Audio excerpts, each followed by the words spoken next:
अरस्तु के गंभीर मुखमंडल पर तैरती मुस्कान सहसा बढ़ गई।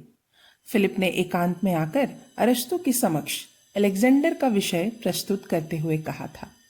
महान अरस्तु, अलेक्जेंडर सदैव मुझसे सैन्य अभियानों में चलने का आग्रह करता था, किंतु मैं निरंतर टालता ही रहता था ताकि उसकी शिक्षा में व्यवधान ना हो। साथ ही इस बारे में भी पूर्णतया संतुष्ट नहीं था कि वह मेरे सैन्य अभियानों की संचालन योग्यता रखता भी है या नहीं। किंतु अब मुझे प्रतीत होता है कि मेरा पुत्र अलेक्जेंडर वास्तव में इस योग्य है कि मैं उसे अपने सैन्य अभियान में शामिल करूं। किंतु इस विषय में मैं आपसे परामर्श करना चाहता था, इसीलिए सीधा आपके पास चला आया। कृपया आप मार्गदर्शन करें कि मेरे लिए अलेक्जेंडर के विषय में क्या निर्णय उचित होगा। इतना कहकर फिलिप ने अलेक्जेंडर संबंधी विभिन्न घटनाओं का भी उल्लेख कर दिया।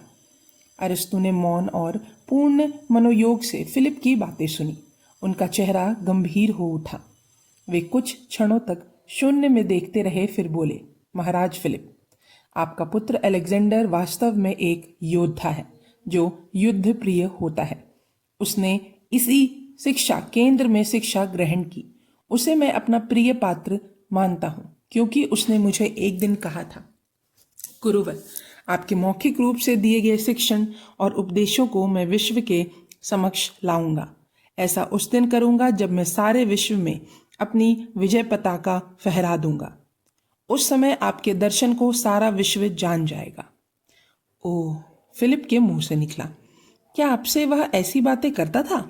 हाँ महाराज, अरस्तु ने कहा, मैंने उसमें योद्धा के गुण देखे थे। इधर कभी सैनिक लोग गुजरते हुए मिल जाते तो वह उनके युद्धों और युद्ध अभियानों के विषय में पूछता रहता था। मैंने उसके इन गुणों को भी प्रोत्साहित किया। घुड़सवारी, सशस्त्र संचालन, युद्ध की विभिन्न कलाओं का उसे प्रशिक्षण भी दिया। इन प्रशिक्षणों में वह पूरी रुचि लेता ही नहीं रहा, वरन वह इसमें असाधारण रूप से दक्ष भी हो गया था। इसका अर्थ तो यह हुआ महान अरस्तु कि अलेक्जेंडर युद्ध अभियानों में ले जाने योग्य हो चुका है? फिलिप ने पूछा। निसंदेह महाराज फिलिप, अरस्तु ने कहा, मेरी इसी विषय में सम्मति भी है और सहमति भी, क्योंकि अलेक्जेंडर संपूर्ण यूनान के लिए आशा की किरण है, जिनकी रोशनी में विश्व का भावी इतिहास लिखा जाना है। देखना, अलेक्जेंडर के द्वारा यूनान का यश संपूर्ण विश्व में व्याप्त होगा। उसे सैन्य अभियानों में ले जाइए महाराज, क्योंकि विश्व का भावी इतिहास उसकी प्रतीक्षा कर रहा है। इस प्रकार अरस्तु की सहमति और सम्मति प्राप्त करके फिलिप वहां से लौट पड़ा। आज उसे अपने बेटे पर गर्व की अनुभूति हो रही थी, क्योंकि अरस्तु जैसे महान पारखी ने अलेक्जेंडर की योग्यता पर मोहर लगा दी थी। अरस्तु से भेंट और परामर्श करके मकदूनिया के राजमहल में लौटा। आज उसका चेहरा प्रफुल्ल था, चेहरे पर चमक थी। गर्व से भरा हुआ फिलिप का चेहरा देखकर कोई भी कह सकता था कि राजा फिलिप को आज कोई महान उपलब्धि प्राप्त हुई है। जिस समय फिलिप राजमहल की ओर आ रहा था, उस समय महारानी ओलंपियस झरोखे से फिलिप को आते हुए देख रही थी। उसके बाजू में खड़ा अलेक्जेंडर भी अपने पिता को आते देखने में तल्लीन था। वह आज पिता के हर्षमय चेहरे को देखते हुए ओलंपियस से बोला, माँ, देखो तो सही, पिताजी आज कितने खुश लग रहे हैं। लगता है किसी युद्ध में विजय करके लौटे हैं, ओलंपियस ने कहा, क्योंकि तेरे ये पिता उसी समय प्रसन्न दिखते हैं जब वे किसी युद्ध में विजय प्राप्त करते हैं। ऐसा होता होगा मां, लेकिन इस समय पिताजी के साथ थोड़े बहुत सैनिक हैं। कह सकता हूं कि ये युद्ध विजय तो कम से कम नहीं करके लौट रहे हैं। इनकी प्रसन्नता का कारण कुछ और ही हो सकता है। कारण जो भी हो बेटा, ओलंपियस ने कहा, वह कारण छिपा नहीं रहेगा। तुझे जानते की आवश्यकता ही नहीं, महाराज तुझे स्वयं बताएंगे। ठीक है माँ, अलेक्जेंडर बोला, जैसा आप कहेंगी मैं वैसा ही करूंगा। एक बात का ध्यान रखना बेटा, ओलंपियस ने गंभीर स्वर में कहा। कैसी बात माँ? अलेक्जेंडर ने पूछा। अपने विरुद्ध षड्यंत्रों से सदैव सचेत रहना। इस सत्य को कभी मत भूलना कि तू महाराज असली उत्तराधिकारी है और उत्तराधिकारी के कई परोक्ष शत्रु होते हैं। उन्हें पहचानना और उनसे सावधान रहना। चिंता ना कीजिए माँ, अलेक्जेंडर उत्साह से बोला। आपके ही मार्गदर्शन के अनुसार मैं पिताजी पर अपनी योग्यता का प्रभाव डालने में सफल रहा हूँ। इसी प्रकार मैं अपने परोक्ष शत्रुओं को भी समाप्त कर दूंगा। ओलंपियस और अलेक्जेंडर की इस वार्ता में अचानक व्यवधान आ गया, क्योंकि तभी कक्ष से एक सेवक की आवाज आई।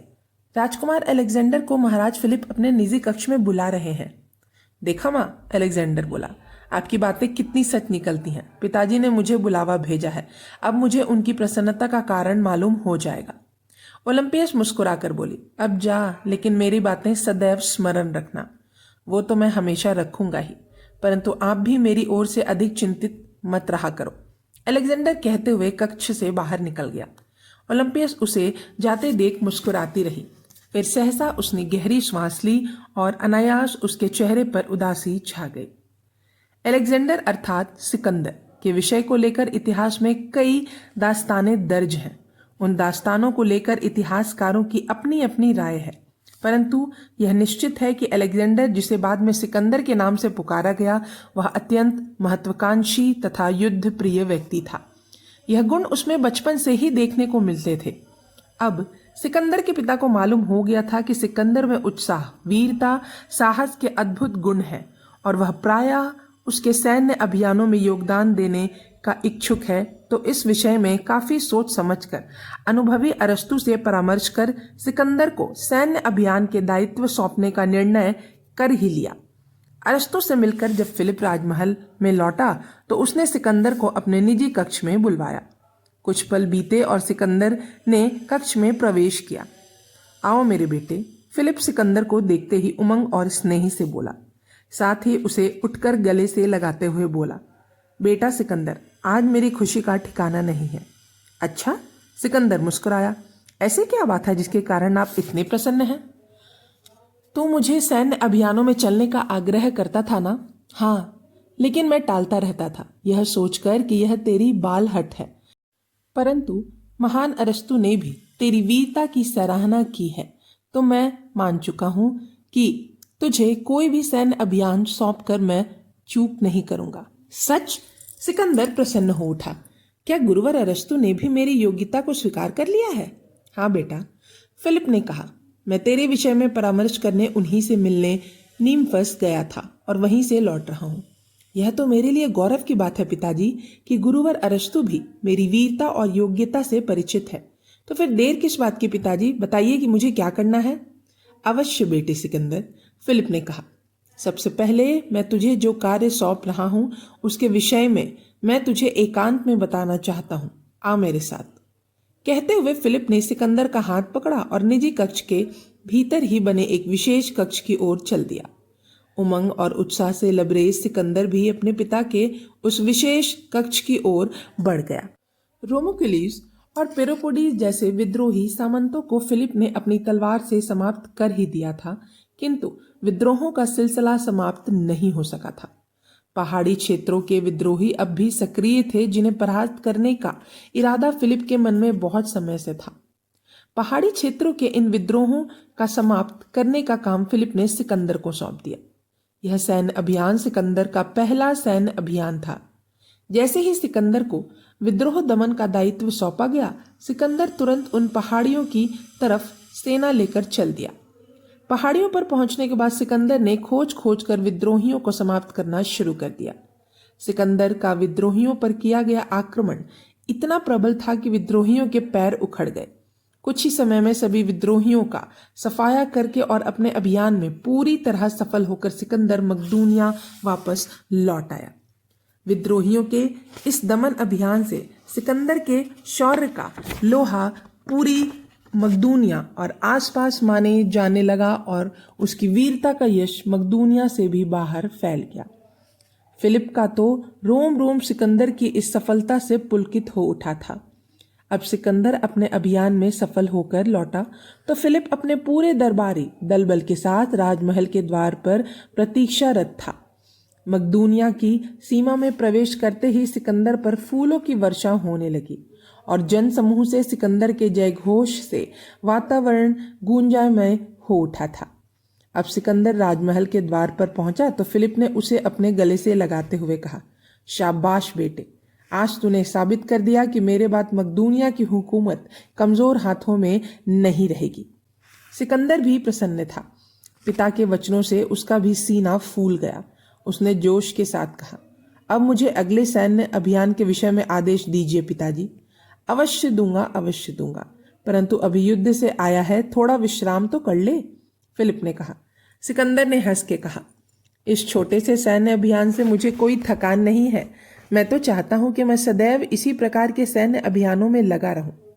तो ठीक है बेटे, फिलिप बोला, मैं आज ही तुझे अगले अभियान के विषय में अवगत कराऊंगा, परंतु एक बार कह देता हूं कि इस अभियान में मैं भी तेरे साथ रहूंगा, ताकि मैं देख सकूं कि युद्ध क्षेत्र में तेरी तलवार कैसे चलती है और तू दुश्मनों का किस प्रकार संहार करता है।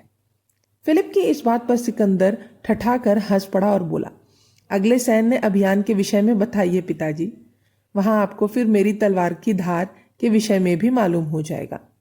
ठीक है, आज उसी निजी कक्ष में आ जाना, फिलिप ने कहा। फिलहाल अपनी माँ से भी मिल ले, वो तेरी प्रतीक्षा कर रही होगी। माँ का ध्यान आते ही सिकंदर नहीं रुक सका और फिर उसके कदम स्वतः ओलंपियस के कक्ष की तरफ उठते चले गए। यह भाग यहीं समाप्त होता है। अब हम अगले भाग में जानेंगे सिकंदर का दूसरा सैन्य अभियान। तब तक के लिए धन्यवाद।